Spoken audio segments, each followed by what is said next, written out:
اعوذ باللہ من الشیطان الرجیم بسم اللہ الرحمن الرحیم وَلَقَدْ فَتَنَّا، اور بات یہ ہے کہ ہم نے آزمایا سلیمان کو، وَأَلْقَيْنَا، اور ہم نے ڈال دیا، عَلَى كُرْسِيِّهِ، ان کی کرسی پر، جَسَدًا، ایک دھڑ، ثم اناب، پھر انہوں نے رجوع کیا۔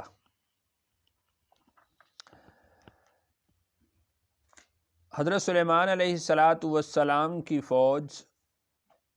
وہ جہاد میں کچھ پس و پیش کر رہی تھی۔ حضرت سلیمان علیہ السلام کو اس بات پر غصہ آیا اور انہوں نے یہ قسم کھائی کہ آج کی رات میں اپنی تمام بیویوں کے پاس جاؤں گا، جو تعداد میں 70 یا 100 ہیں۔ اللہ تعالیٰ مجھے ان تمام بیویوں سے بیٹے عطا کریں گے، اور وہ بیٹے پھر جہاد میں جائیں گے، وہ پس و پیش نہیں کریں گے۔ فرشتے نے حضرت سلیمان علیہ السلام سے یہ بات کہی، القاء کیا کہ اس بات پر آپ انشاءاللہ کہیے۔ لیکن حضرت سلیمان علیہ السلام کو اپنے اعتقاد پر اتنا یقین تھا کہ کرتے تو اللہ ہی ہیں، اور اللہ میری اس نیت کو رد نہیں کریں گے، تو انہوں نے انشاءاللہ نہیں کہا۔ کسی بیوی سے کوئی اولاد پیدا نہیں ہوئی۔ ایک بیوی سے نامکمل بچہ پیدا ہوا، اپاہج بچہ پیدا ہوا، تو دایا نے وہ بچہ لا کر حضرت سلیمان کے سامنے رکھ دیا، ان کی کرسی پر رکھ دیا کہ یہ ہے آپ کا بچہ جو آج پیدا ہوا ہے۔ پھر سلیمان علیہ السلام کو اپنی وہ بات یاد آئی کہ جو فرشتہ نے مجھے القاء کیا تھا کہ انشاءاللہ کہو، اور میں نے وہ نہیں کہا تھا، شاید یہ اس کا نتیجہ ہے کہ اللہ تعالیٰ نے مجھے کوئی اولاد عطا نہیں کی، اور ایک نامکمل دھڑ مجھے جو ہے اولاد کی صورت میں دیا ہے۔ تو انہوں نے پھر اللہ کی طرف رجوع کیا۔ یہ بخاری اور مسلم کی روایات کے مطابق تشریح ہے۔ اسی طریقہ سے ایک اور تشریح بھی اس کی گئی ہے، لیکن بہت سارے علماء نے اس کو اسرائیلی روایات سے شمار کیا ہے، لیکن امام حاکم رحمہ اللہ نے اس کی سند کے ساتھ اس کو نقل کیا ہے، اور شاہ عبد القادر محدث دہلوی رحمہ اللہ نے بھی اس کو اپنی تفسیر میں لکھا ہے کہ سلیمان علیہ السلام نے جب یہ قسم اٹھائی کہ وہ بیویوں کے پاس جائیں گے، اور پھر انہوں نے انشاءاللہ نہ کہا، تو جب انشاءاللہ نہیں کہا تو بطور آزمائش کے ان کے پاس جو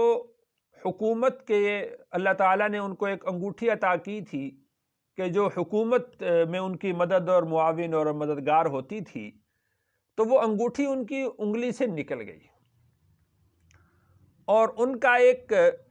جن تھا جس کا نام سخر تھا، سخر نے وہ انگوٹھی پہن لی، اور حضرت سلیمان علیہ السلام جیسی شکل بنا کر تو وہ حکومت اور سلطنت چلاتا رہا۔ حضرت سلیمان علیہ السلام جب وہ ان سے انگوٹھی ختم ہوئی، گم ہو گئی، تو وہ اپنے محل سے نکل گئے اور ایک صحرا میں چلے گئے، اور ان کو اپنی اس بات پر ندامت ہوئی کہ میں نے انشاءاللہ نہیں کہا تھا، تو وہ صحرا میں چلے گئے اور دریا کے کنارے بیٹھ کر پھر توبہ کرنے لگے، اللہ کی طرف رجوع ہوئے۔ تو وہ جو سخر تھا جس کے پاس وہ انگوٹھی تھی، تو اس سے وہ انگوٹھی وہ دریائی سفر میں گم ہو گئی، اور پھر وہ مچھلی نے منہ میں لی۔ پھر حضرت سلیمان علیہ السلام نے اس مچھلی کو پکڑا، اس کو جب اپنے کھانے کے لیے کاٹا تو اس کے اندر سے وہ انگوٹھی نکلی۔ دوبارہ حضرت سلیمان علیہ السلام نے وہ انگوٹھی پہنی، تو پھر دوبارہ حکومت اور سلطنت حضرت سلیمان علیہ السلام کے پاس آئی، اور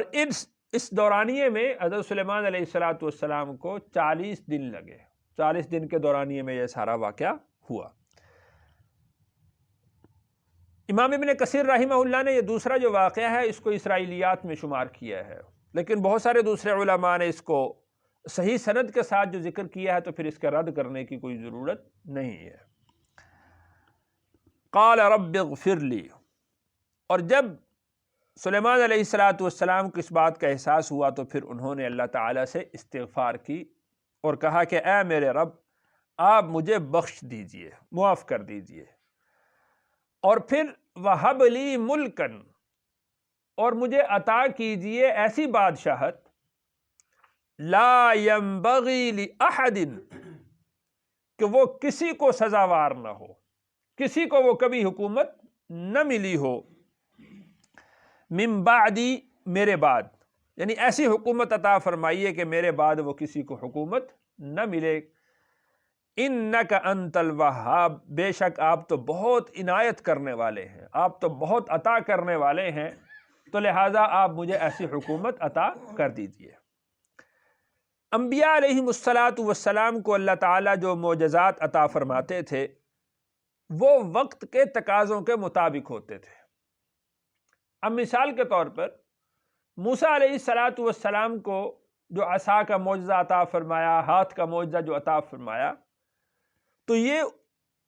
وہ جو جادوگر تھے ان کے توڑ کے لیے فرمایا تھا، اس لیے کہ اس وقت جو جادو و ٹونا تھا یہ اپنے عروج پر تھا، تو اللہ تعالیٰ نے اس کو ختم کرنے کے لیے یہ معجزہ عطا فرمایا۔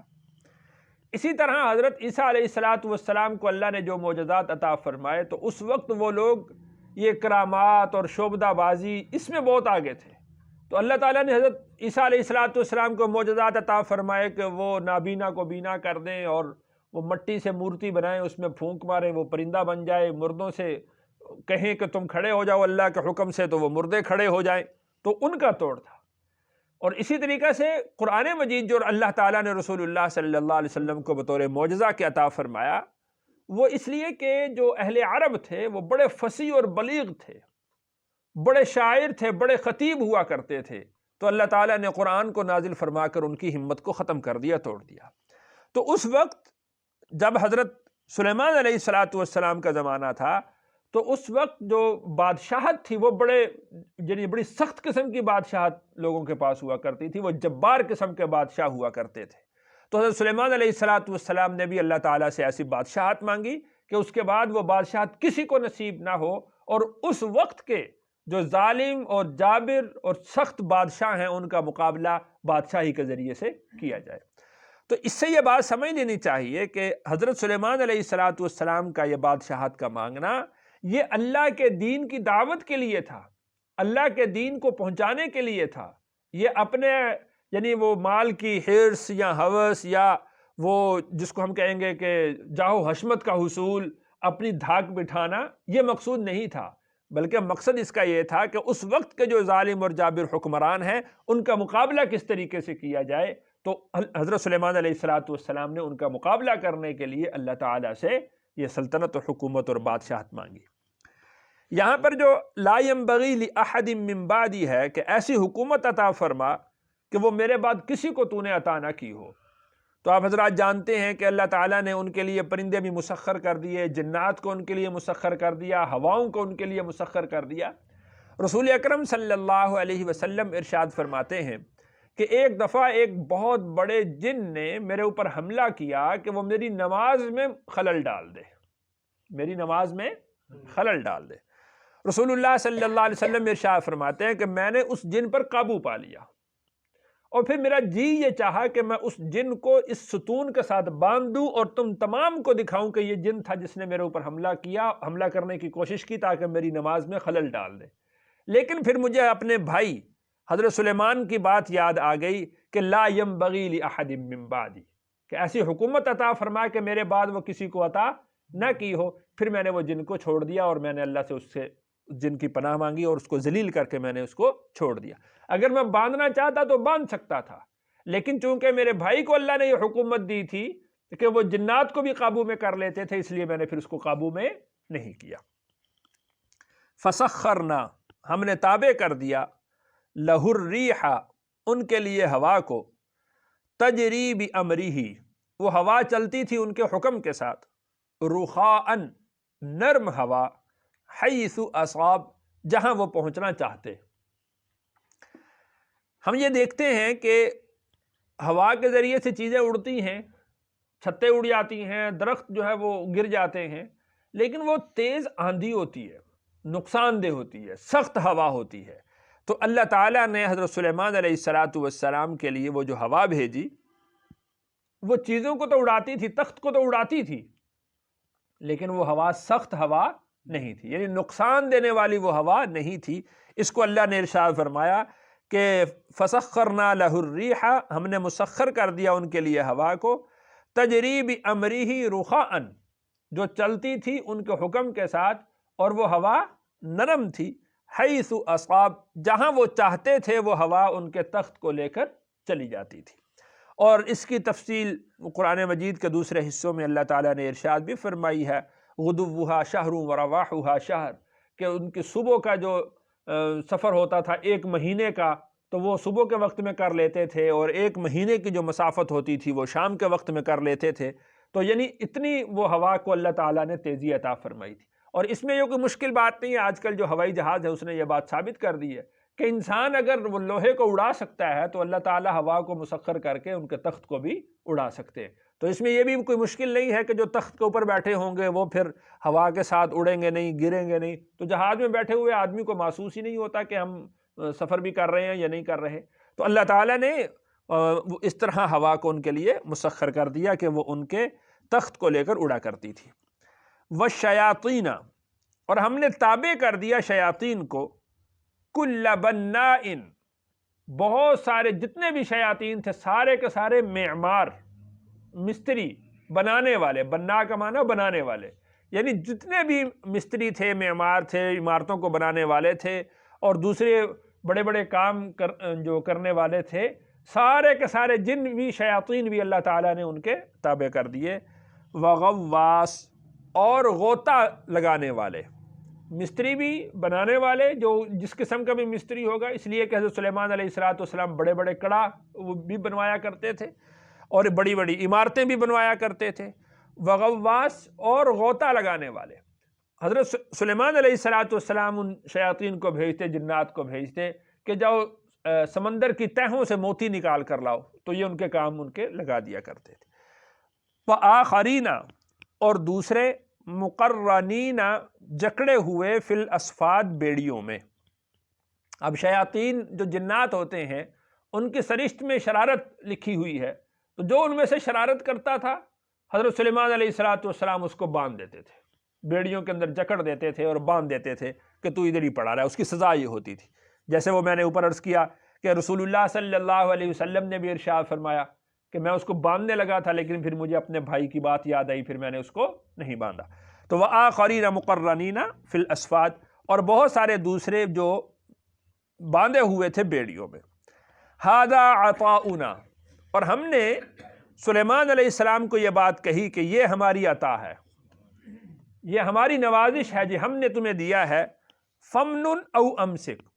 تو دے یا روک رکھ، بغیر حساب، بغیر حساب کے۔ یعنی سلطنت اور حکومت جو ہے اور جو مال و دولت ہے،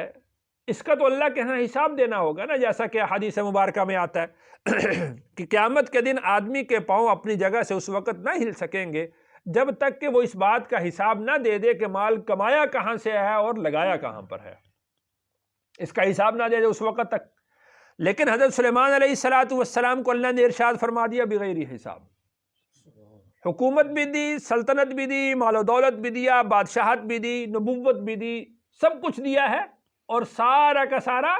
بغیر حساب۔ رسول اللہ صلی اللہ علیہ وسلم نے ارشاد فرمایا، حدیث مبارکہ میں آتا ہے کہ 2 دوست ہوں گے، ایک ان میں سے مالدار ہوگا اور ایک غریب ہوگا، دونوں نیکوکار ہوں گے، متقی ہوں گے، پرہیزگار ہوں گے۔ جو غریب ہوگا وہ دنیا کے اندر جنت میں، وہ مالدار سے پہلے جنت میں چلا جائے گا، اور جو مالدار تھا وہ عرصے کے بعد جنت میں جائے گا۔ اور چونکہ وہ دونوں کی نیکیاں اور تقویٰ وہ ایک ہی درجے کا تھا، اور اللہ تعالیٰ ایک دوسرے دوستوں کو وہاں پر ملائیں گے بھی، تو وہ جو غریب ہوگا تو وہ اپنے مالدار دوست کو تلاش کرے گا، تو ایک عرصے کے بعد وہ اس کو ملے گا، تو اس سے وہ یعنی جو مالدار ہے تو وہ دنیا میں جو غریب تھا وہ شخص اپنے مالدار دوست کو کہے گا کہ دنیا کے اندر دیکھو میں نے کیسی مشقت کاٹی تھی اور میں نے کس طریقے سے صبر کیا تھا، تو وہ اس کو کہے گا کہ دنیا کی مشقت، دنیا کی مصیبت وہ تو کچھ بھی نہیں تھا، باہر جو میں نے حساب دیا ہے اور جس میں حساب دینے میں مجھے تاخیر ہوئی ہے، یہ جو مشکل تھی یہ دنیا کی مصیبتوں کے مقابلے میں بہت کم تھی، بہت زیادہ تھی، دنیا کی مصیبتیں تو اس کے مقابلے میں کچھ بھی نہیں تھی۔ تو رسول اللہ صلی اللہ علیہ وسلم نے ارشاد فرمایا کہ جو مالدار لوگ ہیں وہ غرباء سے 500 سال بعد جنت میں جائیں گے، وہ حساب دیں گے، 500 سال بعد وہ جنت میں جائیں گے۔ تو اللہ تعالیٰ نے حضرت سلیمان علیہ السلام کو ارشاد فرمایا کہ ھذا عطاؤنا، یہ بادشاہت، یہ سلطنت، یہ حکومت، یہ عہدہ، یہ جاہ و حشمت، یہ سب کا سب ہم نے تمہیں دیا ہے، فمنن او امسک، جس کو چاہے دے دے اور جس سے چاہے روک لے، بغیر حساب، تجھ سے کوئی حساب نہیں ہوگا کہ اس کو دیا کیوں نہیں اور اس سے روکا کیوں ہے اور اس کو کیوں دے دیا ہے، بغیر حساب، کوئی حساب نہیں ہوگا۔ تو اس سے یہ بات سمجھ میں آ سکتی ہے کہ اچھا وہاں پر پھر جو غریب لوگ ہوں گے وہ اللہ تعالیٰ کا شکر ادا کریں گے کہ اللہ تیرا شکر تھا، تو نے دنیا میں ہمیں مال نہیں دیا، تو نے صبر دے دیا، تو نے ہمیں ہمت حوصلہ دیا، ہم تیری اطاعت اور فرما برداری میں اپنی زندگی بسر کرتے رہے۔ اور جو مالدار لوگ ہوں گے وہ وہاں پر شکایت، وہ کہیں گے کہ اللہ کاش تو دنیا میں ہمیں مال نہ دیا ہوتا، آج ہمیں یہاں جو حساب دینا پڑ رہا ہے اور جتنا ہمیں یہاں پر مشقت برداشت کرنی پڑ رہی ہے وہ ہمیں مشقت برداشت نہ کرنی پڑتی، اور پھر وہ جو جنت کے اندر داخلے میں تاخیر ہے اس کا شوق ان کو جو وہ الگ سے تکلیف ہوگی کہ ہمیں بھی روکا ہوا ہے اور ابھی جنت میں داخل ہونے کی اجازت نہیں دی جا رہی۔ آگے اللہ نے ارشاد فرمایا کہ وَإِنَّ لَهُ عِندَنَا لَزُلْفَىٰ، اور ان کا بے شک ہمارے نزدیک بڑا مقام تھا، وَحُسْنَ مَآب، اور بہت اچھا ٹھکانہ۔ تو اس سے یہ بات سمجھی جا سکتی ہے کہ مال و دولت کے ساتھ بھی اللہ کا قرب حاصل کیا جا سکتا ہے۔ یہ ضروری نہیں ہے کہ اگر کسی کے پاس مال و دولت ہو تو وہ اس کو عیاشیوں کے اندر ہی لگائے، مال ہو اور اس کو وہ اللہ کی نافرمانیوں میں ہی خرچ کرے، یہ ضروری نہیں ہے، بلکہ اس مال کو جو ہے وہ اللہ کی راہ میں خرچ کیا جا سکتا ہے۔ حضرت عبد الرحمن ابن عوف رضی اللہ عنہ 10 مبشرہ صحابہ میں سے ہیں، اور جب وہ فوت ہوئے تو لکھا ہے ان کی سوانح میں اتنا سونا انہوں نے چھوڑا کہ کلہاڑیوں کے ساتھ کاٹ کاٹ کر ان کی اولاد میں تقسیم کیا گیا۔ 10 مبشرہ میں سے ہیں جن کو رسول اللہ صلی اللہ علیہ وسلم نے دنیا کے اندر جنت کی بشارتیں دی، اور حضرت عثمان رضی اللہ عنہ کتنا مال و دولت اللہ نے عطا فرمایا، 1000 اونٹ سامان سے لدے ہوئے وہ غریبوں میں بانٹ دیا کرتے تھے۔ کوئی جہاد کا موقع ہو، کوئی خیر کا موقع ہو، کسی مسجد کے بنانے کی بات ہو، تعمیر کی بات ہو، جہاد میں جانے کی بات ہو، اسلحہ خریدنے کی بات ہو،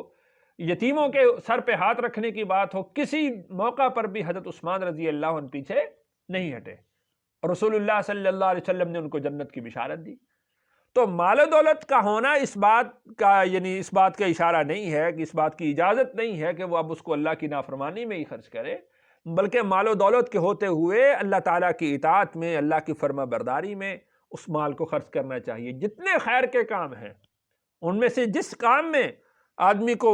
وہ سمجھے کہ یہاں پر اس کی ضرورت ہے تو وہ خیر کے کاموں میں اپنا حصہ ڈالے۔ تو اللہ نے ارشاد فرمایا کہ وَإِنَّ لَهُ عِندَنَا لَزُلْفَىٰ، اور ان کا ہمارے نزدیک تو بڑا مقام تھا، وَحُسْنَ مَآب، اور بہت اچھا ان کا ٹھکانہ ہے۔ اللہ تعالیٰ سے دعا ہے اللہ تعالیٰ مجھے اور آپ کو عمل کی توفیق نصیب فرمائے۔